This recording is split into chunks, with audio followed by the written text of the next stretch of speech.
હાલો ખેડૂત ભાઈઓ, બધા હવની ખેતીમાં રંગાઈ ગયેલા છો। હું પણ મારી ખેતીમાં રંગાઈ ગયેલો છું। મિત્રો, બધાને કહેવાનું છે, બધા ખેડૂત ભાઈઓને કે મિત્રો, ઘઉં છે તે વાવેતર કરીને વાવીને કરવાથી સારા થાય છે કે છાંટીને કરવાથી સારા થાય? સૌ પોતપોતાનો રાય જણાવજો અને હું મારી રાય જણાવું છું। જો કે મિત્રો, છાંટીને કરવા હોય તો મિત્રો છાંટવામાં જે દાણો છે તે વધારે ઊંડો જતો ન હોવાથી કદાચ દતાળ હાકેલો હોય ને કદાચ ઊંડો ગયો હોય તો 50% ઉપર રહેતા હોય છે।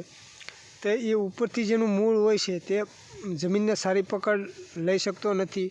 જોકે ફૂટ તો ઘઉંની સારી આવે છે, પણ છાંટ્યા ઘઉંમાં છેલ્લે દૂધિયા દાણા વખતે આપણે જ્યારે પાણ પાઈએ છીએ પછીનો જો પવન નીકળ્યો હોય શિયાળું તો પડી જવાની શક્યતા રહે છે અને હાર્વેસ્ટિંગ કરવામાં પણ ઘણું નુકસાન થાય છે।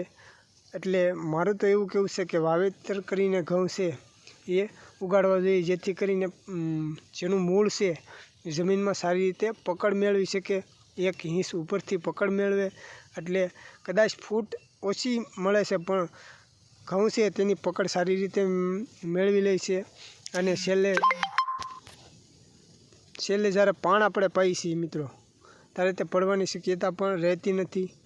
અને જો ખાસ તો મિત્રો જે કોરવાણ કરેલા ઘઉં હોય છે મિત્રો, તો એ તો બેસ્ટ થાય છે, કારણ કે જે કોરવાણ આપણે પહેલાં બીજવાણ પાણી પાઈને પછી જ્યારે એની ઉપર વાવીએ છીએ તો મિત્રો એ તો સારામાં સારા પકડ મેળવતા હોય છે મિત્રો। એનું કારણ છે જેનું મૂળ છે એ જ્યારે પહેલું કોરવાણ કરીને વાવી ત્યારે જે જમીનમાંથી જે ઠાર હોય છે તેને શોષીને જે ઠાર પકડીને જે ઘઉં છે આપણે 20 દિવસ સુધી પાણી ન પાતા હોય અને જે ઠાર પકડીને જે ફૂટ લે છે એવી ફૂટ તો વારંવાર પાવાથી નથી મળતી। જે ઠારમાં જે પાયેલો ઠાર જે પકડીને જે ઘઉં થતો હોય છે મિત્રો, બહુ મજબૂત થતો હોય છે, ફૂટ એની બહુ સારી લેતી હોય છે। એટલે કોરવાણ કરીને વાવેલો ઘઉં વધારે સારા થતા હોય છે। બાકી તો તમારી જે શું રાય છે તે મને આ વિડીયાની અંદર કમેન્ટમાં જણાવજો।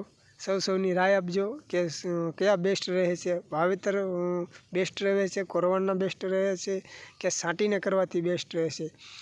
સૌની રાય પણ જણાવજો અને ચેનલને સબસ્ક્રાઈબ કરી લેજો, એટલે અવારનવાર વિડીયામાં મળતા રહીએ। અને સૌ ખેતી જ કરતા હશો, હું પણ ખેતી જ કરું છું અને તમે પણ ખેતી કરતા હો, એટલે આપણે મળતા રહીએ વિડીયામાં। ત્યાં સુધી મળી નવા વિડીયોમાં, ત્યાં સુધી રજા આપશો। જય જુવાન।